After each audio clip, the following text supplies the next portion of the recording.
Well, folks, sorry, it's Thursday, 2 p.m. Pacific. Yeah. I'm Fred McMurray, and God knows I'm tired. But this must be...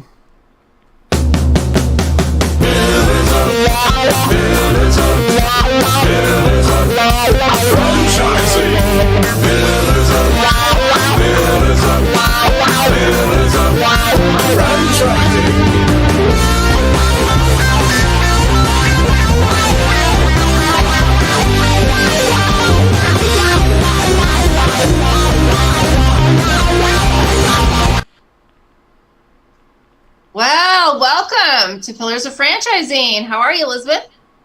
I'm good. How are you? I'm doing well. I'd like to first welcome everybody to our newest episode of 2023.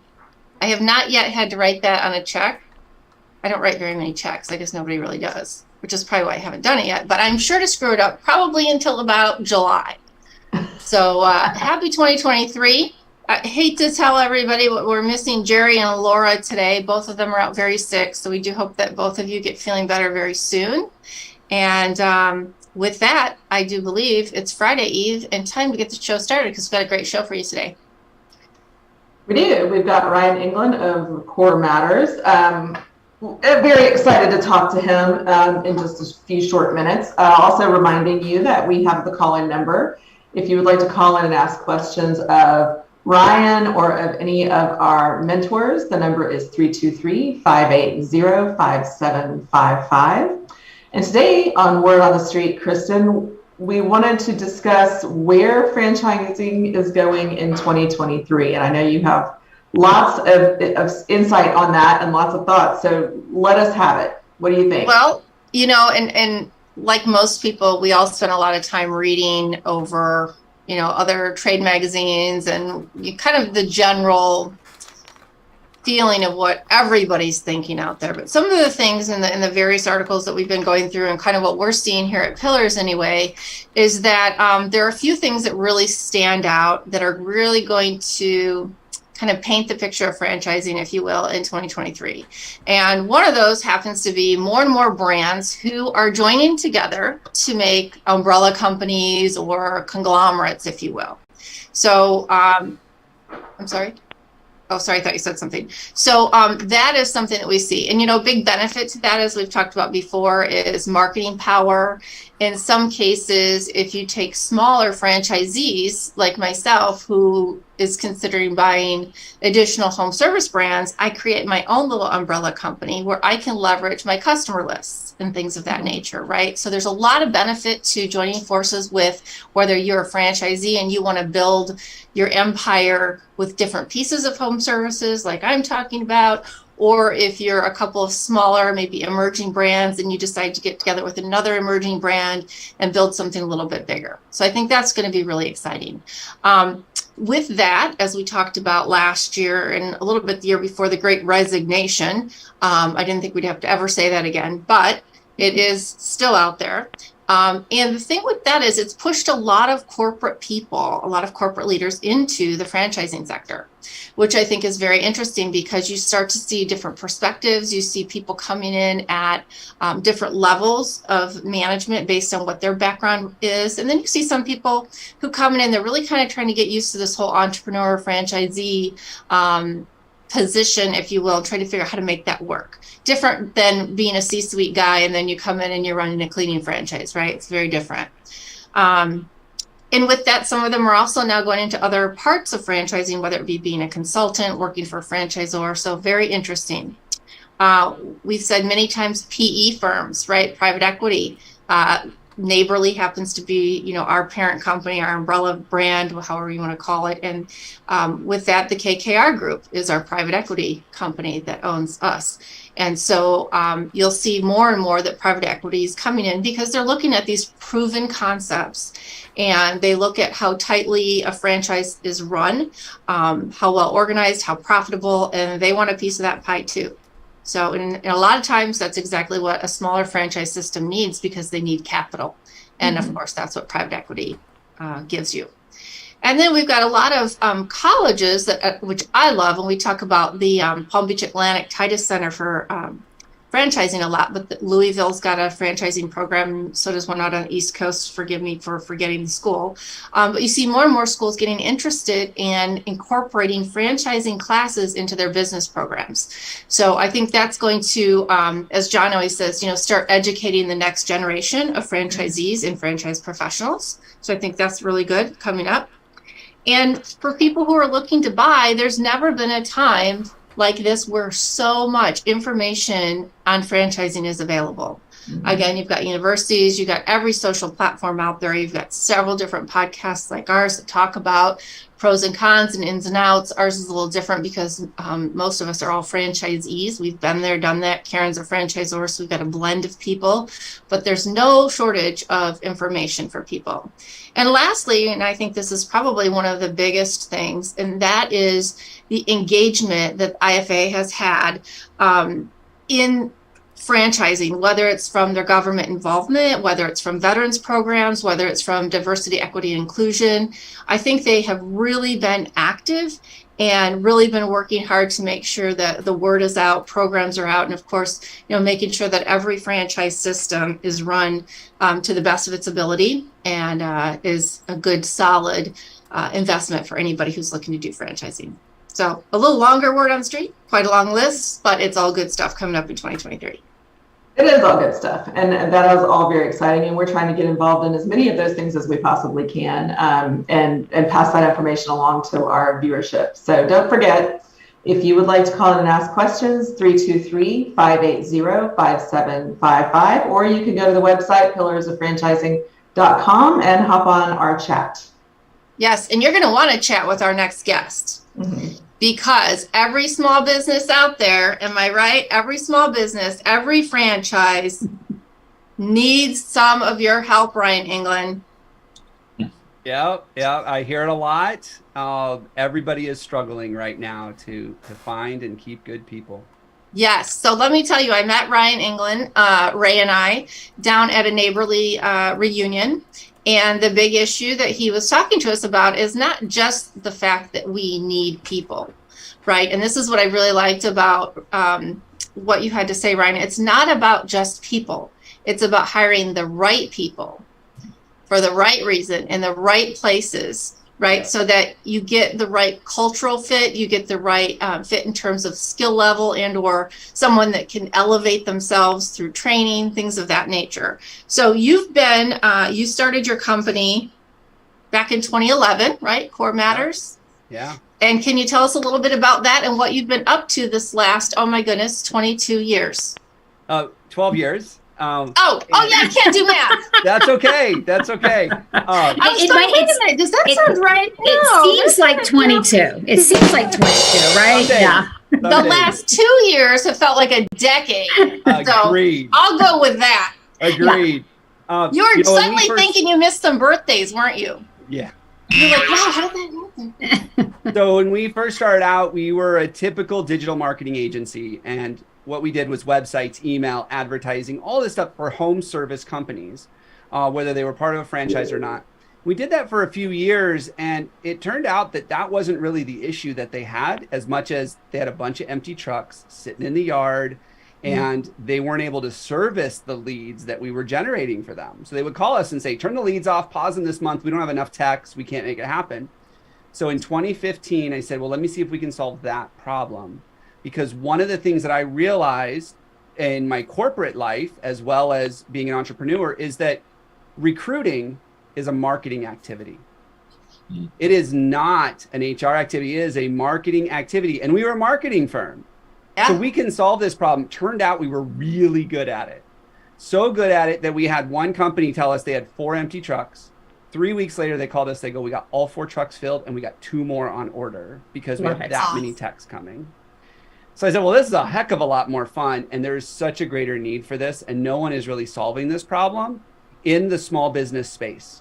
Lots of tech companies talk about unlimited PTO and nap pods and all that other stuff. But when you're in services, you can't do that. I mean, it's remote work all the time, but not at your home. Right. You're out at the customer's home. Yeah. And So how do you break down? I mean, and thank you, Karen, for joining me today, because this is right in your wheelhouse as well with Dale Carnegie. How do you take, I mean, that's a big web of potential issues. How do you narrow that down to make it work? So what we found is that I hear this all the time. I can't find any good people. And when I talk to business owners, I'll say, how many people do you have on your team last year? And they'll go, 12. How many W-2s did you issue? 73. You don't have an issue finding people. You have an issue finding the right people and keeping them. So it's a double-edged sword here. We can't just work on filling a pipeline with new applicants and new hires. We have to make sure that we're engaging and keeping them. And so as much as I say that we focus on recruiting, really what we're focused on is recruiting the right people so they stay. Awesome. Karen, what do you have to say to that? Love it. And it's, I sing that too. You're right. People, they focus on recruit. And I hear we just need a warm body in here. No, you don't. Stop it. Right. Extra set of hands. Yeah. So, when you talk about recruiting like the right people, are there a few common traits or common criteria or things that you see in candidates that you're like, talk about right people? Here's some key things you always need to have no matter what industry. Yeah. So the thing about the right people is they're the right people for you. So everything we do is predicated on this idea. And I'm sure someone on this can answer this for me or finish it. People don't leave jobs. They leave Managers, yeah. And managers and bosses and toxic cultures and you name it. They don't leave the job. They don't leave the skill set. They don't leave the work. They don't leave the customer. They leave the boss. And so if we want to find really good people, we got to find people that are going to work well with us. We got to find people that are going to work well in our culture, that are going to be a good part of our team. And the only way to do that is to get really clear on who we are, which most small business owners spend almost zero time on. Yeah. Yeah. And don't you agree? I think part of what we had talked about too is that sometimes you have to take somebody who has the right cultural fit, the right attitude, and give them the skills that they need to do the job. And that in turn really empowers them and makes them feel like they're part of something a lot bigger. Yeah. I read the E-Myth real early on in my entrepreneurial journey. And he talks about it's more important to find somebody who doesn't have the skills, because you don't have all the bad behaviors, all the unlearning, all that stuff you have to do. Find someone that's going to fit your model and then train them. And one of the pushbacks I get all the time is, I don't have the time to train them. Well, yeah, because you're busy dealing with all these fires from all the people you shouldn't have hired in the first place. Right. Because you should never say that, right? I mean, you don't have the time not to train them. Absolutely. Right. I'd love to know how you tell people that, especially when you talk about getting people to think outside the box. That's going to be one of your biggest pushbacks from owners, because they do. I want someone that has these exact skills, or they have this experience. Kind of, what are some things you say to them to get them to think differently? Because that's hard, because they've been doing this a certain way for so many years. So much of what we do over here at Core Matters is get people to think differently. I say we spend 70-80% of the time working with you on your mindset. We'll worry about the skills and the processes and all that stuff later, but so much of it's mindset. But one of the things that I encourage them to do, especially in a tight labor market like we've had for the last couple of years, is to really think, what are the things that you can't or won't teach? That's the stuff we focus on. So I always get people that are like, oh, I wish you had Service Titan experience. That's important. In home services, Service Titan's a big one. You got to have Service Titan experience. And I always ask, are you going to teach them to use Service Titan your way? Well, yeah. So why does it matter if they have Service Titan experience? Totally. Yeah. And that's one of the big shifts that we work with people on, is what are the things you can't or won't teach? I will not teach someone to show up to work on time. I won't do it. That's right. You can't do it. So let's look at that, especially when we're looking for frontline employees. Who shows up to the interview on time? Yeah. That's really interesting, because coming out of my corporate world with the Home Depot and coming into owning my own business, I fell into that trap, because as a new business, I didn't have the confidence in my own ability to teach them systems, right? And I knew, I wanted us to hit the ground running. We needed to do that. So I got an employee from another office, and she knew the system. But our values in terms of how we took care of the customer. Like my role was, listen, if there's a problem, you make it go away. Yeah. $50, $100 free clean, I don't care. Make the customer happy, right? Yeah. And that's not what her belief was. Now, the system, could we get through the system and make all the notes and do all the changes and print all the paper? Great. Mhm. But the customer service experience wasn't what I was looking for. And so to your point exactly, you have to be really careful. And after that, I figured out I wanted somebody for my business who had been in retail or who had been in restaurants.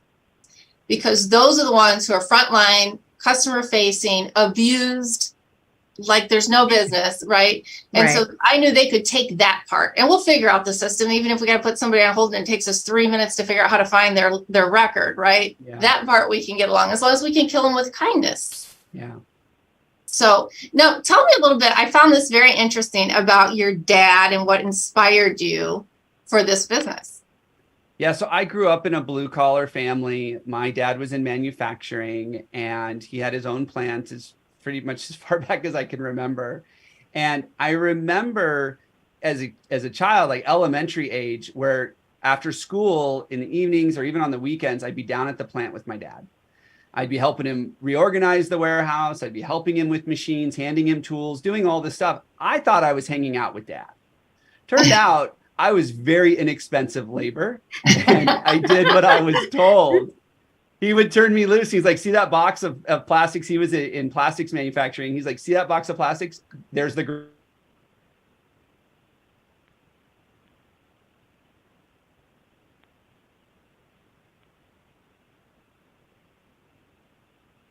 on payroll now. It's a lot different working for dad than it was hanging out with dad. I will tell you that. But even all the way up to when he retired, he always struggled with finding good people he could trust.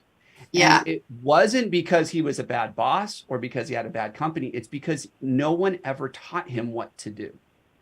So many entrepreneurs go out there and they start in a trade or a craft that they know. And then they figure out the rest of the stuff. Yes. They figure out the finances, they figure out the insurance, they figure out the lead generation. But when it comes to hiring, it's one of those things that I think most entrepreneurs just say, you know what, I have to do it. I'll just grind my teeth and get through it as fast as possible. And who cares about a process? Who cares about learning it? Yeah. Because they just need people. And that's the focus. And many times they don't realize that those people and the addition of people, that's part of their culture. What is it? Culture's made by you adding one person at a time. So sometimes I think you don't realize that, especially when you're trying to build from the ground up. Yeah. And seeing my dad be an owner operator and dealing with that, what really inspired me was to help so many other owner operators out there or small business owners who, I remember my dad, and I truly believe this, I have a good relationship with him. I truly believe that he worked that hard to take care of the family. And I know so many entrepreneurs that are that way. And I know so many that have gotten to the point where they're in their 60s now. And they're like, I missed my kids growing up. I'm selling because I'm not going to miss my grandkids growing up. Yeah. And that's what really inspires me to do this and really work with small business owners on this, is so that they can focus on getting their life back. And the easiest way and the fastest way to do that is to hire good people you can trust. So you used to do this in corporate America, right? I was reading your bio that, you often were able to find the best people for your teams. Where did you find them? So I didn't do sourcing in corporate. I did all the interviewing and placements in corporate. And, this was 15, 20 years ago. It was now we're at the right age. There you go. Right. if you were online 15 years ago, like, you stood out. Mm-hmm. And now everybody's online. But back then we would get tons of applications. We'd have a team of recruiters who would just get resumes, and it was corporate. We were one of the Fortune 10 companies. It was really easy. It's like Google. Google gets something like 30,000 applications a month. Wow. And so when you have a big name, it's really easy to source. But the problem is now you've got to get through all of those resumes. You've got to get through all of those interviews. I remember there'd be days where we'd interview 30 or 40 people in a day, just every day for weeks until we built a new team. And what I learned real quickly was that the interview shouldn't be about skills. It should be about, are you going to fit? Are we going to like working together long term? Yes, we're going to talk about skills, but that's later. Sure. Yeah. So you've helped so many different small businesses and franchises. Where do you start, or what has been like one of your favorite categories within franchising or small business that you've had to kind of help turn around, change their paradigm on the whole hiring? So you mean like an industry within the? Yeah, yeah. I love home services. You do? My Okay. favorite. I love it. Super passionate about it. So many of the entrepreneurs that get into home services, you mentioned corporate. There's a lot of corporate execs now getting in. Well, guess what? They didn't have they had HR departments. They didn't have recruiters. They didn't have to do it themselves. They had a team of people behind them. And so a lot of times, especially in the franchising space, I love working with them because they have that big picture mindset, especially the corporate executives, but they never had to do it unless they were in HR. They never had to do that. So we get to work directly with them and just show them a process, which most corporate people like, on how to do this. Awesome. Absolutely. You know, one of the things I was thinking of is, you've mentioned the word culture a couple of times and the right fit with culture. What advice do you have for franchisees on even like trying to figure out what their culture is, and then how do they even define that culture so they can use it as a way to attract people? Yeah. So we have a process we walk all of our clients through, but in a nutshell, the first thing we do, because in the entrepreneur space, it's usually the owner is very involved and they inject their value system and their belief system throughout the entire organization. So the first thing to do is sit down as the owner and say, what is it that is important to me about how people behave and what they believe? And your values are in that. Your core values are in that exercise. And then once you have that, get really clear on what it means to you. Because what integrity means to me, we could probably ask everybody on this call right now, and we would have everybody have a different answer. Absolutely. Yes. And so get really clear on defining it and learn how to communicate that to your team and to the job market. Awesome. I think that can be true for franchisees too. I mean, a lot of that is, I always call it the soft skills stuff, right? That even though you have a model, but that's strictly a model and it's all operations. It's not people. And people can't be treated like a process, you know? Exactly. And many times I think that's as a franchisee, that could be one of your ways of kind of going up against the big companies, because a lot of times people want to work for big companies, and that could be part of your attraction too, is you treat them like people versus a process, even in the hiring process, right? Yeah, absolutely.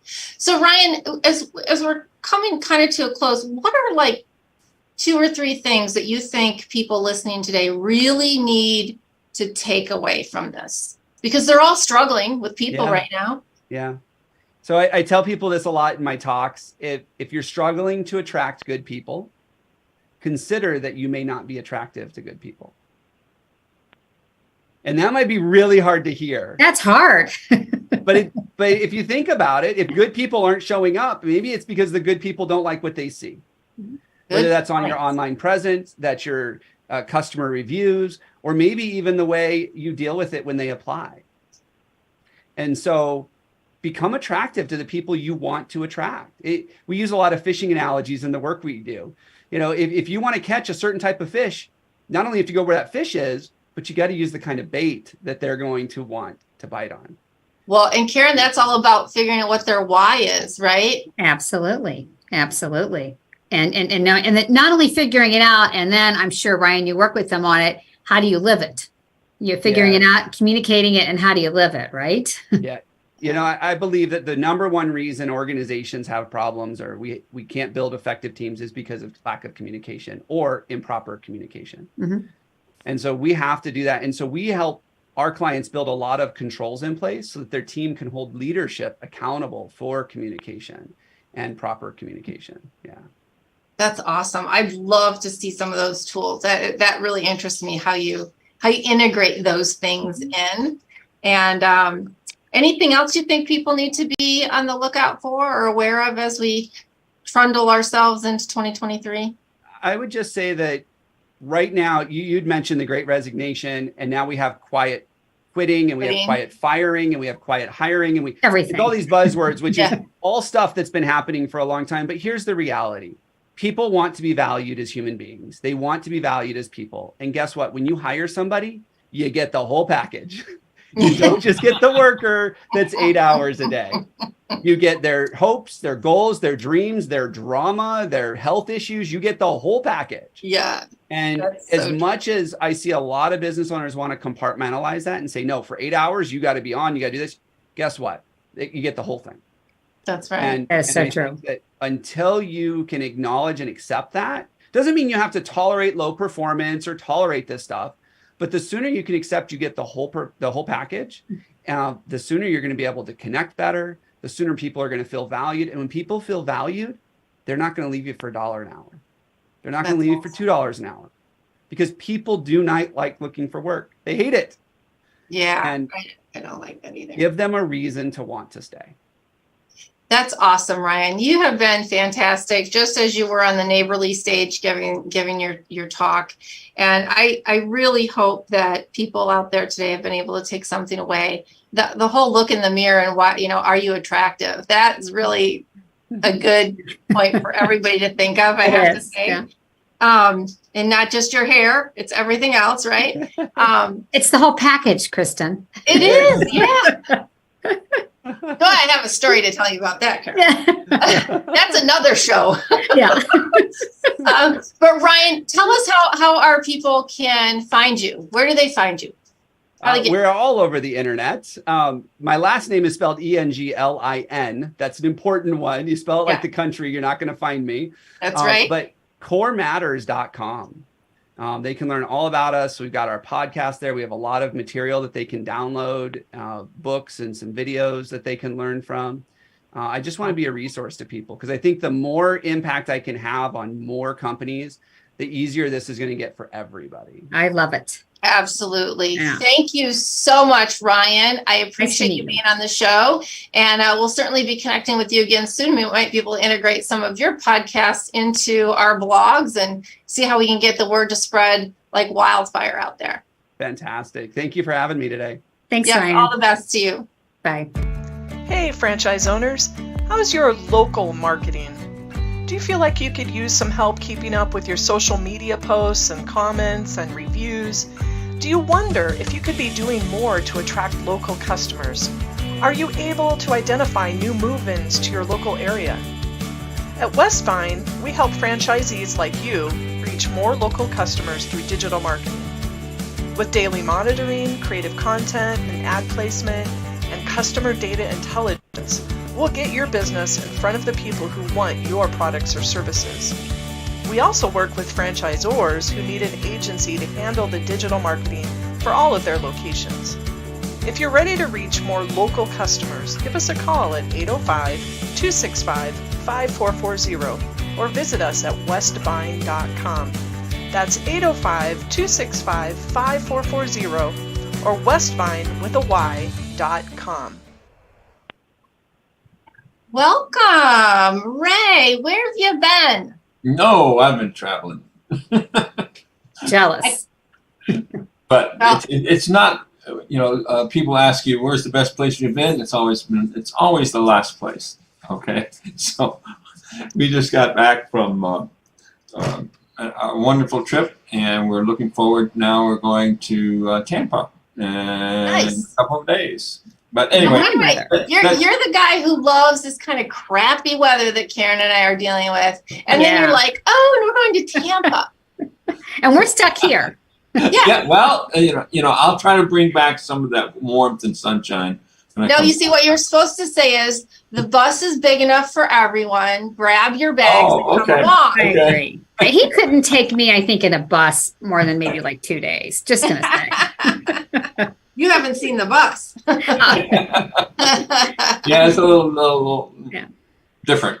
Yeah. So let's talk about this great interview with Ryan Englin. I don't know, Ray, you got to watch him at the reunion like I did, and I got super excited. I'm like, finally, somebody who's giving the message that we all need to hear. Right.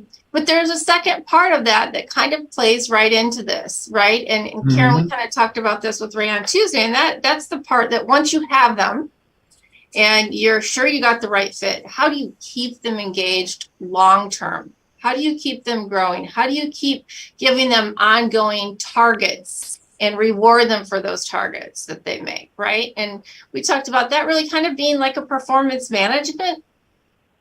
Okay. Yes, you can call it that. No, it's yeah. You know, I mean, that's the technical term, performance That's right. management, right? But, That's the technical. what do you call it, Ray? Early in my career, we used to do reviews on people. And so I would travel to the destination where the person was I was supposed to review, and I'd let them know they're being reviewed. And I ran into a lot of obstacles. People were so nervous they were literally shaking in their boots, and they locked their van and locked themselves out of it. So I stopped doing that, and I basically rewrote everything, and I came up with. I'm coming out just to visit, just to see how you're doing. Okay. It was actually a review. Yeah. Right. And then another thing I developed was I don't think I was the developer of it, but I heard it was called a 360 review. And I found that very interesting because the individuals around that person were able to tell us how he was doing. Better than one individual, being myself, having a perceived view of how they were doing. So, and I think you notice this too. If you ask any one of your HSPs, home service professionals, how is this new person doing? They're going to tell you, and they're not going to hide anything. They're going to be very straightforward with you. So yeah. But going back to what he was talking about, is how do we make this a little kinder and gentler and still be able to inculcate our culture to them? Karen, what do you have to say on the matter of performance management, aka reviews? Several things, of course, right? So I mean, first would be, even Ray, when you were talking about like 360s or any type of review, it needs to be, it's human-centered, it's person-centered, and I think it's the whole person. It's not just, here's all the list of all the things you need to be doing, but it's growth. It's who are you? It's making it more holistic. That's one thing. Second thing is getting their feedback. So many times that when people do reviews and they're all one way, or even we're giving you this information about you, it's fascinating when I started asking them, rate yourself. I'm going to rate you. We're going to come together and talk about, what are some of the gaps? And I would always have the employee go first. It's amazing because many times people do know. They know their strengths many times. I mean, they have some blind spots, but they know their strengths and they know the areas they really need to work on. And so it makes it an easier conversation when they say it versus then when you're bringing it up at first. You can have a friendlier, when you say friendlier, Ray, you can have a friendlier conversation. Absolutely. Right? Yeah, you tell somebody they're lacking in anything, and they're going to say, no, I'm not. Right. But when you ask them, knee-jerk reaction to anything negative you say to a person. But if you ask them, well, what do you think about this situation? How would you rate yourself? In personality, Ray, I think that your answer has inspired a comment from Fred in the background here. Fred, what you got? Ray, inculcate? Seriously, dude, who bought you a thesaurus for Christmas? I mean, really now. $8 words. Leave me alone. I like that word. Yeah, it's a good word, especially I think it's apropos for this particular. I agree. Ray, you got a nap before the show, didn't you? I did. I thought so because you're on it today. Yeah. That's awesome. Yeah, and kind of to both of your points, I mean, that all starts with creating the right environment and setting expectations up front, right? To say, hey, listen, we know you're new. We know, I always tell my girls, it's going to take you, probably 2 months before you are able to carry a full load like all the other teams before you're not needing to be corrected or coached along the way, right? And so if they know that, it makes them a little more comfortable. They know they don't have to be perfect in 2 weeks, Absolutely. and And if they expect that, hey, in 6 months, we're going to sit down and just talk about like, what do you like? What do you not like? That's usually how I start with people is, so tell me, what do you not like about the job so far? And then now tell me what you really like. And then we can go into the conversation. Well, there might be a reason why you don't like that. And it might be because you're not following the procedure or whatever the case may be, right? But it's, Karen, to your point, get them to open up, and then it's almost like it's their meeting, which it is, by the way. Absolutely. And it's more about, when you talk about keeping people, the more we can communicate with them, I'm on your side. Like, I'm on your side and I want you to succeed. That's part of the connection. Yeah. And when they feel that, then again, it doesn't feel like I'm getting either interrogated or you're trying to think of all the bad things that I do. It's a positive and a growth conversation. Mm-hmm. Right.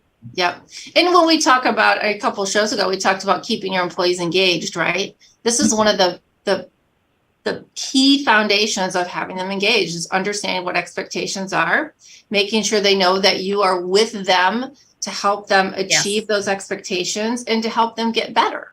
Mm-hmm. Mm-hmm. Yeah. And I'll add like a next piece, because sometimes, what someone might be thinking listening to us is, well, that's if someone's doing really well. What if I've got a problem employee, or what if I've got someone I really got to talk with, and, it's, to me, it's the kind of the same thing with, I'm on your side. They might not be a fit. There are things they might not be doing well. But again, I think it's how we communicate that. I also think that too many times as franchisees, we tend to be so busy, we might not give, Kristin, you were talking about that you're working with them and setting expectations and talking. So then at 3 months, they sort of know things.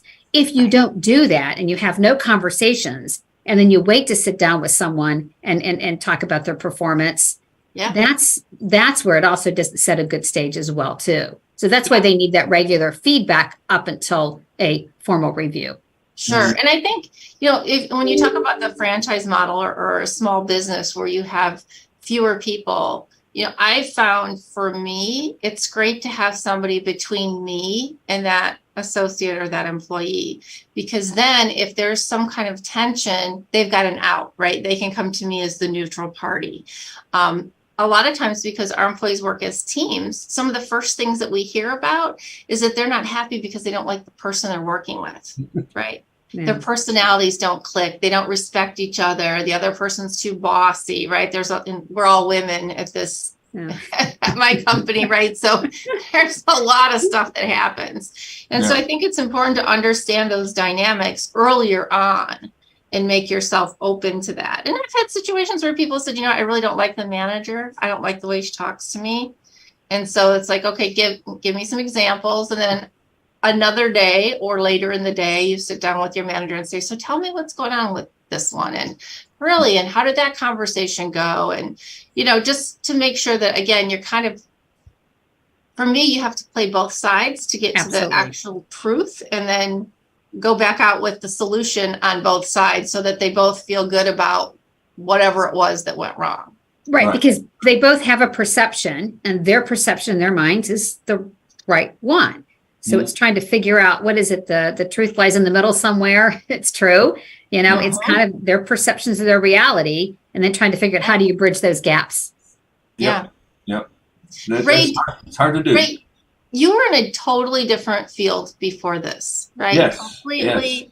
Do you find that depending on which environment you were in, the dynamics of reviewing people are different, or at the core, are they really kind of the same? I mean, you went from technical people to Right. I was a field manager. I had 40 employees scattered out to the central part of the United States, all the way, down from Houston all the way up to North Dakota.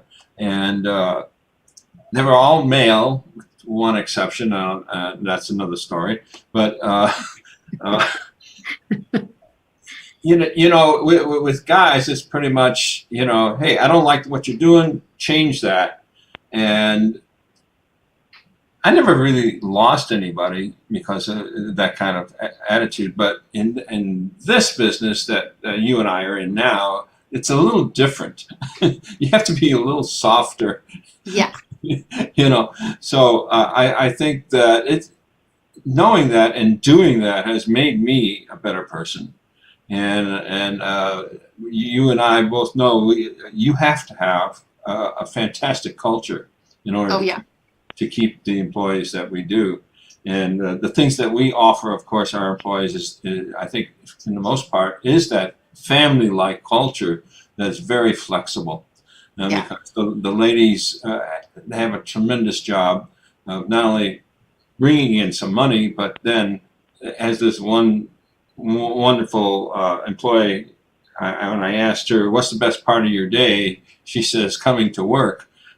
Because her job just begins when she gets home. She's got to make dinner. She's got to, deal with the children and their schooling and their homework and everything else. And then the husband comes home, he's got to make sure that he's fed or whatever. And, so she really enjoyed coming to work and, talking with all the other employees. So, that culture is extremely important. Sure. Well, and that is like Ryan said, you get the whole person. Mm-hmm. Yeah. And I think when you're a small business person, you're not hiding behind an HR department. You're not hiding behind a logo, right? It's you. You are your business. And if you can't figure out, or you don't try to engage with that employee to understand their why, right, Karen? Like, why are they here? What are they doing? You miss so much of it. Like, I had to really quickly learn when we went through and did our last acquisition, we jumped up like, oh my gosh, 8 or 12 girls. And I had to immediately go, okay, all right, which one is which one? Okay, who has kids? Because that's important to me. Because I know that if they have children, we've got days off, we've got conferences, we have first day of school, we have all these things that we have to adjust for and be ready for. And then you have to tell, the partners and tell the customers, and this team's going to be there, but they're not going to start till 9 instead of 8. And so there's a lot of things, but if you don't get that down first, you're always fighting it. And you think that this person is just always, let's say, late because they got to put their kids on the bus. Right. And you're not trying to fit, you're not just trying to fit them in a mold. You're working with them with that flexibility. And that's part when we talk about connect, that's one way of connecting with them, and they see that you care. Yeah. Mm-hmm. Absolutely. So very good. Any last moment thoughts, Ray or Karen, on the matter of performance management reviews and how to keep your employees engaged? I think just one thing, don't look at it like it's an annual thing. I think too many people look at that, right? It's like, oh, I'm just going to do this once a year. And then I think it's continual. And if you look at it this way, continual, it's good. I also think that so many franchisees that are smaller will say, well, I just have a few people. Why would I do this? Mm-hmm. And I would say, even if it's 1, 2, 3 people, it's really important to do because people need to know where they stand. That's absolutely correct. Yeah. How about you, Ray? You got anything?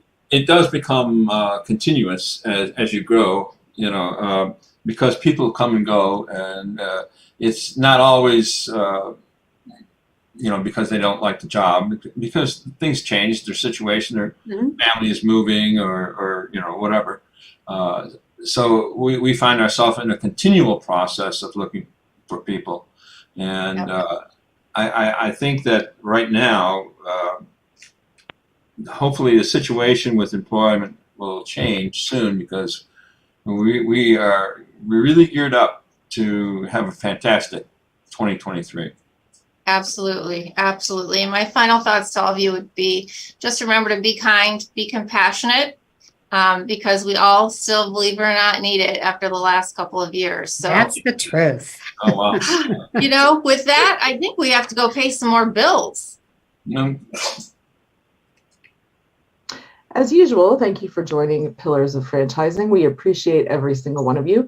We want to give a shout out to our sponsors, the Titus Center for Franchising at Palm Beach Atlantic University. You can find them on the college's website. Also, Franchise Show 247, which can be found at franchiseshow247.com. We couldn't do without our sponsors, and we appreciate their support. Don't forget, we love to have call-in guests. Our number to call in is 323-580-5755. That is 323-580-5755. If you have questions for our guests or for any of our $1 Million mentors, we welcome you to call in at any time on the show. We will do our very best to answer your calls. Stay tuned, more coming up.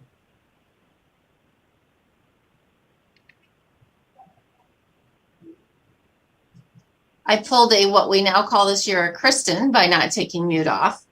Elizabeth has been relieved of that title. So with that, we'd like to thank you all for joining us on the show today. And thank you to our guest, Ryan Englin of Core Matters.